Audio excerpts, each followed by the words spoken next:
Assalamualaikum warahmatullahi wabarakatuh. Selamat datang pada video pembelajaran kali ini. Sebelumnya, perkenalkan saya Doni, mahasiswa PPG dari LPTK UIN Kiai Haji Ahmad Siddiq Jember. Pada kesempatan kali ini, kita akan membahas tentang sumber-sumber hukum Islam yang menjadi landasan utama dalam menjalani kehidupan sehari-hari sebagai seorang muslim.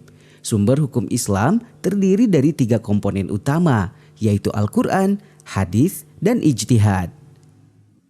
Pertama, mari kita bahas tentang Al-Quran. Al-Quran adalah kitab suci umat Islam yang merupakan firman Allah Subhanahu wa Ta'ala diturunkan kepada Nabi Muhammad melalui perantara malaikat Jibril. Sebagai sumber hukum Islam yang paling utama, Al-Quran mencakup berbagai aspek kehidupan manusia, mulai dari akidah, ibadah, hingga muamalah. Al-Quran tidak hanya berfungsi sebagai panduan moral dan spiritual, tetapi juga sebagai dasar hukum yang mengatur hubungan manusia dengan Allah, dengan sesama manusia, dan dengan alam semesta.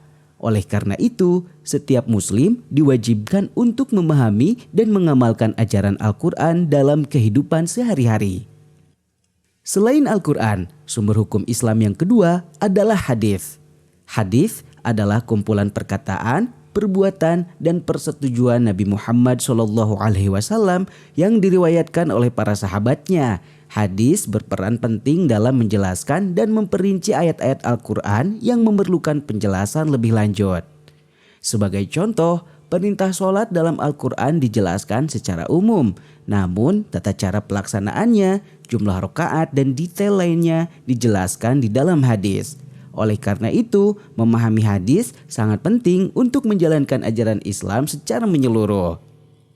Sumber hukum Islam yang ketiga adalah ijtihad.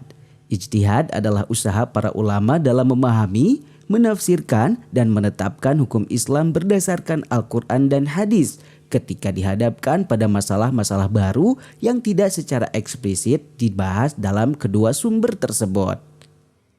Ijtihad menjadi sangat penting dalam konteks perkembangan zaman dan teknologi, di mana masalah-masalah baru terus muncul. Melalui ijtihad, hukum Islam tetap relevan dan dapat diterapkan dalam berbagai situasi yang berbeda sepanjang waktu. Setelah membahas ketiga sumber hukum Islam, mari kita lihat fungsi dan kedudukannya.